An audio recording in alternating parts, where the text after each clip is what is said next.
एक छोटी सी गांव में रामू नाम का मजदूर अपने परिवार के साथ रहा करता था। उसकी पत्नी का नाम मोहिनी और बेटे का नाम आदित्य था। इकलौता बेटा होने के कारण उसका लालन पोषण बड़े ही प्यार से किया था। लेकिन आदित्य अपने पिता रामू को पसंद नहीं करता था, क्योंकि उसके पिता गरीब थे। उन्होंने कोई पढ़ाई नहीं की थी, इसलिए वो मजदूरी का काम किया करते थे। इसलिए आदित्य के बाकी दोस्त उसे मजदूर का बच्चा कहकर बुलाया करते थे। सुनो बेटा आदित्य, अपने घर चलो, तुम्हें तुम्हारी माँ बुला रही है। तुम्हारी माँ ने तुम्हारे लिए खाना बना दिया है। फिर आदित्य गुस्सा होकर अपने पिता के साथ अपने घर आ जाता है। पिताजी, मैंने आपको कितनी बार मना किया है कि आप मुझे बुलाने के लिए मत आया करो, मैं खुद आ जाऊंगा। आपकी वजह से गांव के दूसरे बच्चे उससे दोस्ती नहीं करते, बोलते हैं कि तेरे पापा मजदूर हैं, इसलिए हम तुझसे दोस्ती नहीं करेंगे। बेटा, ये तुम्हारे पिता हैं, इन्हें जो भी काम आता है बेचारे वो कर लेते हैं और इन्हीं की मजदूरी करने से अपना घर चलता है। चलो अब ये सब छोड़ो, तुम चलकर खाना खा लो। मैंने तुम्हारी मनपसंद सब्जी बनाई है। नहीं माँ, मुझे अब भूख नहीं है। पिताजी की वजह से मुझसे सब दोस्त दूर होते जा रहे हैं। मैं क्या करूँ माँ? आप इनको बोलो कि कुछ काम करे और ये मजदूरी छोड़ दे। आदित्य, ऐसा नहीं बोलते। अब अंदर जाओ और अंदर जाकर खाना खा लो। फिर थोड़ी ही देर में रात हो जाती है तो रामू अपने घर आता है। आ गए आप, हाथ पैर धो लीजिए, मैं आपके लिए खाना लगा देती हूँ। और सुनो जी, अब तक आपने कितने पैसे जमा कर लिए? 5,000 रुपए तो हो गए होंगे ना? नहीं, मैंने 6,000 रुपए जमा कर लिए हैं। तो अब केवल 4,000 रुपए और चाहिए। फिर आप उन पैसों से अपने लिए कोई दुकान खोल सकते हो। तुम्हारी गिनती तो बिल्कुल सही है, लेकिन मैं ये पैसा अपने लिए जमा नहीं कर रहा हूँ। मैं ये पैसा अपने बेटे के लिए जमा कर रहा हूँ। मैं उसे अच्छी तरह पढ़ाना चाहता हूँ ताकि वो मेरी तरह मजदूरी ना करे, और जब आदित्य पढ़ लेगा तो मैं मजदूरी का काम करना छोड़ दूंगा, तो फिर वो मुझसे नफरत नहीं करेगा। क्या पता ये कब होगा। अपने पास कुछ ना होते हुए भी आपने सपने देखना बंद नहीं किया। पहले आप कोई दुकान खोल लो, फिर बाकी सब अपने आप ठीक हो जाएगा। फिर ये सपने भी पूरे हो जाएंगे और आपके लिए आदित्य के मन में जो नफरत है वो भी खत्म हो जाएगी। नहीं नहीं मोहिनी, मुझे अभी केवल मेरे बेटे को अच्छे से पढ़ाना है, इसीलिए जैसा चल रहा है वैसा चलने दो। हम बस इस पैसे को अपने बच्चे के भविष्य के लिए रखेंगे। लेकिन आपके मजदूरी करने की वजह से हमारा बेटा आपसे नफरत करता है, इसी वजह से वो आपसे दिन पे दिन दूर होता जा रहा है। अरे अभी वो बच्चा है, उसे क्या पता, जब वो बड़ा हो जाएगा तो उसे सब समझ आ जाएगा और वही हमारा ख्याल रखेगा। फिर कुछ साल बीतने के बाद, अरे रामू, मैंने सुना है तुम्हारा बेटा शहर में पढ़ाई कर रहा है। किस चीज की पढ़ाई कर रहा है वो, और वो कहाँ रहता है? हॉस्टल में या कहीं बाहर रहता है? हाँ सेठ जी, वो शहर में डॉक्टर की पढ़ाई पढ़ रहा है। और सेठ जी, वो अपने 2 दोस्तों के साथ रहता है। हॉस्टल में क्या है ना, आराम नहीं मिल रहा था, इसलिए वो अलग किराए के घर में रह रहा है। अगर वो हॉस्टल में रहता तो काफी पैसे बच जाते। अलग रहने पर खर्चा भी बहुत ज्यादा होता है। तुम्हारी सारी कमाई तो उसी के खर्चे में चली जाती होगी। अब मैं क्या करूं सेठ जी, उसे भी तो थोड़ा आराम मिलना चाहिए ना। मैं जो भी करता हूँ उसी के भविष्य के लिए ही तो करता हूँ। ठीक है, लेकिन तुम्हारी यहाँ पर ज्यादा कमाई नहीं हो रही होगी। तुम एक काम क्यों नहीं करते? तुम मेरे साथ शहर चलो और मेरे लिए काम करो। मैं तुम्हारे लिए रहने की व्यवस्था भी कर दूंगा और तुम्हें यहाँ से ज्यादा पैसे भी दूंगा। इस बारे में सेठ जी मैं अपनी पत्नी से बात करके आपको बता दूंगा। फिर रामू अपने घर चला जाता है और जाकर अपनी पत्नी को सारी बात बता देता है। ठीक है, हम शहर में ही जाएंगे। अगर हमें थोड़े भी पैसे ज्यादा मिल जाए तो हमारे लिए अच्छा ही है, और वो तो अपन को रहने के लिए जगह भी दे रहे हैं, तो वहाँ रहने में क्या बुराई है। और हमारा बेटा भी तो शहर में ही है। मैंने सोचा था तुम शहर जाने से मना करोगी। अगर तुम हाँ कहती हो तो चलो शहर चलते हैं, मुझे कोई दिक्कत नहीं है। मैं आज ही सेठ जी को बता देता हूँ कि हम शहर आ रहे हैं। फिर अगले दिन वो दोनों शहर में जाकर सेठ के यहाँ काम में लग जाते हैं। फिर कुछ दिन बीतने के बाद,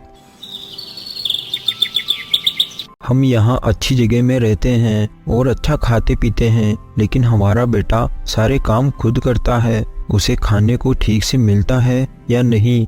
अगर वो बाहर का खाना खाता होगा तो बीमार हो जाएगा। हाँ जी, आप बिल्कुल सही कह रहे हो। क्या पता वो समय से खाना खाता होगा या नहीं। एक बात कहूँ, अगर उसे अपने साथ रहने के लिए बुला ले और अगर वो हमारे साथ रहेगा तो अपने काफी सारे पैसों की बचत भी हो जाएगी। आप कल सुबह ही उसके पास जाना और उसे बोलना कि अब वो हमारे साथ ही रहे। रामू आदित्य को घर लाने के लिए जाता है और आदित्य के पता बताए अनुसार उस घर पर पहुंच जाता है और गेट बजाता है तो आदित्य का दोस्त मोहित पार आता है। बेटा, क्या तुम आदित्य के दोस्त हो? मैं उसका पिता हूँ। तुम उसे बाहर बुलाओ, उसने मुझे यहाँ का ही पता दिया था। सुनो आदित्य, जरा बाहर आओ, तुम्हारे से मिलने के लिए तुम्हारे पिताजी आए हैं। फिर आदित्य बाहर आता है। आप यहाँ क्यों आए हो? आपको कैसे पता कि मैं यहाँ हूँ? आप जानते हो ना, आपका मेरे पास आना मुझे बिल्कुल पसंद नहीं है। मुझे पसंद ना होने के बावजूद भी आप मेरा पीछा करते हो। बेटा, मेरी बात सुनो। मुझे यहाँ शहर में नौकरी मिल गई है और हमें यहाँ आए 3 दिन हो गए हैं। तुम्हारी माँ और मैं अब यहीं रहते हैं। छेड़ जी ने हमें रहने के लिए बड़ा घर भी दिया है, तो तुम अब हमारे साथ रह सकते हो। मैं बस यही बताने के लिए यहाँ आया था। अच्छा ठीक है, आप मुझे घर का पता दे दो, मैं भी नहीं आऊँगा। मैं रविवार को वहाँ आ जाऊँगा। अब आप जाओ यहाँ से। फिर रामू उसे घर का पता बताकर वहाँ से चला जाता है। क्या आदित्य, तुम अपने पिताजी से ऐसे क्यों बात करते हो? क्या करूं मैं? मेरे पापा मजदूरी करते हैं और मैं नहीं चाहता कि कोई मुझे मजदूर का बेटा कहकर बुलाए। लालत है तुम पर, वो तुम्हारे लिए इतनी मेहनत करते हैं और तुम उनसे ऐसे बात करते हो। तुम्हें शर्म नहीं आती? महीना खत्म होते ही तुम खर्चा और कॉलेज की फीस के लिए उनसे ही पैसे मांगते हो। छी, समझ नहीं आता। तुम्हें क्या कहूँ मैंने तुम्हें अब तक इतना अच्छा माना था, लेकिन अब से हमारी दोस्ती खत्म। ठीक है, जैसी तुम्हारी मर्जी, मत करो तुम मुझसे बात, लेकिन वो मेरा खुद का पर्सनल मामला है। फिर 2 दिन बीतने के बाद रविवार को आदित्य अपने माता पिता से मिलने के लिए जाता है।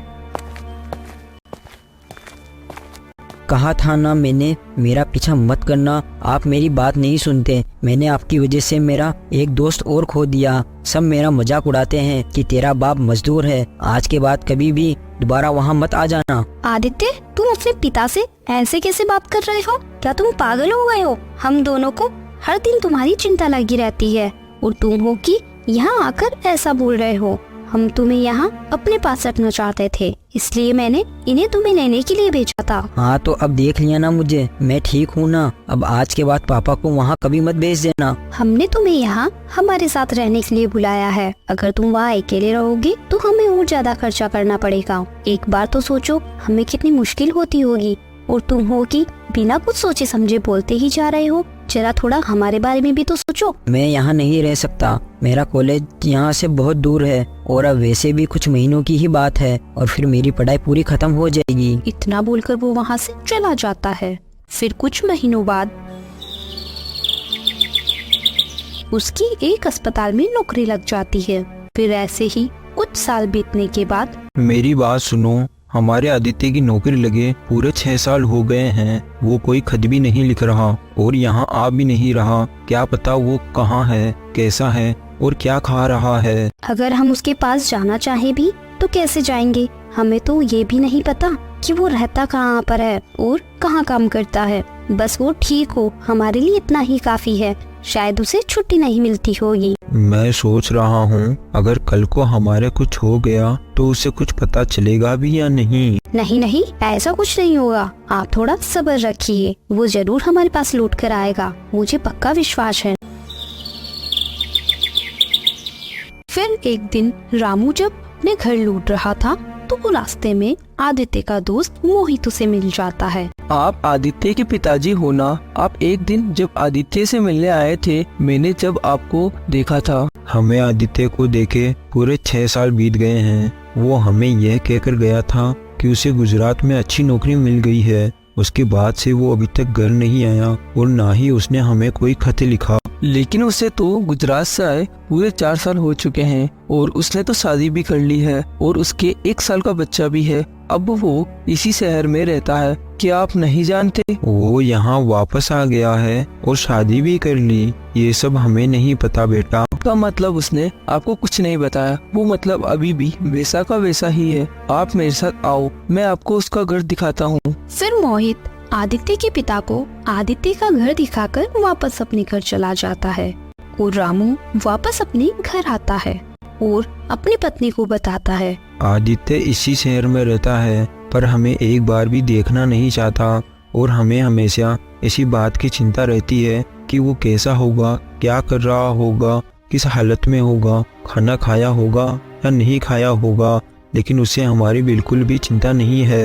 लेकिन हमें हकीकत में क्या हुआ है ये तो नहीं पता ना। आप जाओ उसके पास और जाकर हमारी बहू और उसको अपने घर ले आओ। और आपने बताया कि उसका एक बच्चा भी है ना, उसे भी अपने साथ लेकर आओ। मैं उसे देखना चाहती हूँ। क्या आप उसके घर जाओगे? जाना तो मैं भी चाहता हूँ, लेकिन वो मुझे देखकर गुस्सा हो जाता है। अगर मैं इस बार वहाँ गया तो वो मुझसे पूछेगा कि मैं यहाँ क्यों आया हूँ, तो मैं क्या जवाब दूंगा? अरे वो पहले छोटा था, अब उसने शादी भी कर ली। क्या पता वो बदल चुका हो। आप जाइए और उसे यहाँ लेकर आइए और अब देख लेना वो ऐसा कुछ नहीं करेगा जिससे आपको बुरा लगे। मेरी बात मानो और जाओ, उसे यहाँ लेकर आओ। ठीक है, चलो तुम कहती हो तो चला जाता हूँ, लेकिन इस बार अगर उसने मुझे कुछ बुरा भला कहा तो मैं कभी दोबारा उसके यहाँ नहीं जाऊँगा। इतना बोलकर रामू आदित्य के घर चला जाता है और उसके घर का दरवाजा बजाता है। तभी आदित्य घर के बाहर आता है। कैसे हो बेटा तुम्हें देखे कितने साल बीत गए। तुम्हारी माँ तुम्हें देखना चाहती है। यार आप कितने गजब आदमी हो। आपको अभी भी पता चल गया कि मैं कहाँ रहता हूँ। आप मेरा पीछा क्यों छोड़ नहीं देते? मैं आपको कितनी बार कह चुका हूँ। क्या आपकी ये बात समझ में नहीं आती? और माँ से बोल देना कि अब मैं वहाँ कभी नहीं आऊँगा और अब आप भी यहाँ से चले जाओ और दोबारा कभी यहाँ मत आना। रामू वहाँ से रोता हुआ अपने घर आ जाता है और वहाँ जो कुछ भी हुआ वो सब अपनी पत्नी को बता देता है। इसका मतलब वो थोड़ा भी नहीं बदला। ठीक है, अब वो यहाँ नहीं आना चाहता ना, कोई बात नहीं, अब से हम उसके बारे में कोई बात नहीं करेंगे। फिर कुछ दिनों बाद मोहित आदित्य के घर जाता है। क्या हुआ मोहित, आज तुम यहाँ कैसे? कुछ नहीं यार, तुझसे मिले काफी वक्त हो गया था, इसलिए सोचा कि तुझसे मिलने आ जाऊं।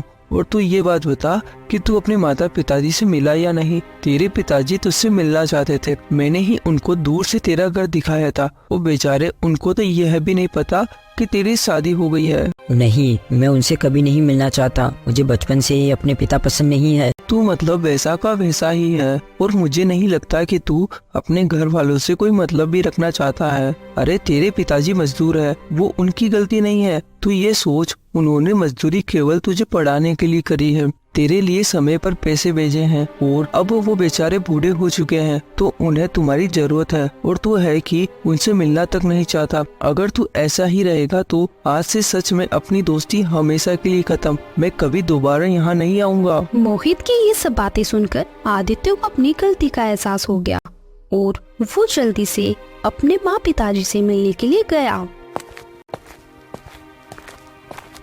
माँ कैसी हो? माँ मैं यहाँ आपसे मिलने आया हूँ। मैं ठीक हूँ और मुझे पता चला है कि तुमने शादी कर ली और तुम्हारा बच्चा भी हो गया। तुम अकेले यहाँ क्यों आए? उन्हें यहाँ क्यों नहीं लेकर आए? मैं उन्हें कम से कम देख तो लेती एक बार। माँ अब उन्हें यहाँ लाने की जरूरत नहीं है, आप मेरे साथ चलिए। और पिताजी कहाँ पर है? अब मैं सच में पिताजी को कभी परेशान नहीं करूँगा। कहाँ पर है वो? दिखाई नहीं दे रहे। क्या वो काम करने गए हैं? तुम्हारे पिता अब इस दुनिया में नहीं रहे। तुम्हारे वहाँ से आने के 10 दिन बाद ही वो गुजर गए। मेरे पास ना तुम्हारे घर का पता था और ना ही तुम्हारे किसी दोस्त का। उनके सारे क्रियाक्रम भी मुझे खुद ही करने पड़े। मैं क्या करूँ? अब मैं बिल्कुल अकेली हो गई हूँ। हे भगवान, ये क्या हो गया? जब वो जिंदा थे तो मैं उनसे नफरत करता रहा और जब मुझे अपनी गलती का एहसास हो गया तो अब वो नहीं रहे। और तुम उनसे नफरत उनकी मजदूरी करने की वजह से करते थे ना? तो आज तुम सच सुन लो, उन्होंने जितने भी पैसे जोड़े उनसे अगर वो चाहते तो तुम्हारी पढ़ाई लिखाई न करवा के खुद कोई दुकान खोलकर बैठ सकते थे, लेकिन उन्होंने मुझे कहा कि मैं पहले आदित्य को पढ़ा लिखा कर एक बड़ा आदमी बनाऊंगा, ताकि आदित्य को मेरी तरह मजदूरी न करनी पड़े। और जैसे ही आदित्य अच्छी नौकरी करेगा तो मुझे ये मजदूरी करना नहीं पड़ेगा। मैं ये बोलना नहीं चाहती थी, लेकिन आज मुझसे रहा नहीं गया। हे भगवान, मैं कितना पागल हूँ जो मैंने उनके साथ ऐसा व्यवहार किया। पिताजी, मुझे माफ कर दो, मैंने आपके साथ ऐसा किया। माँ, अब आप मेरे साथ मेरे घर चलो। तो दोस्तों, हमें इस कहानी से यही सीख मिलती है, हमारे जीवन में हमारे लिए सबसे बड़े योद्धा हमारे पिता होते हैं। हमें नहीं पता होता कि वो हमारे लिए कितनी मेहनत करते हैं, तो हमें हमेशा अपने पिता का सम्मान करना चाहिए और बुढ़ापे में उनका सहारा बनना चाहिए। Thanks for watching.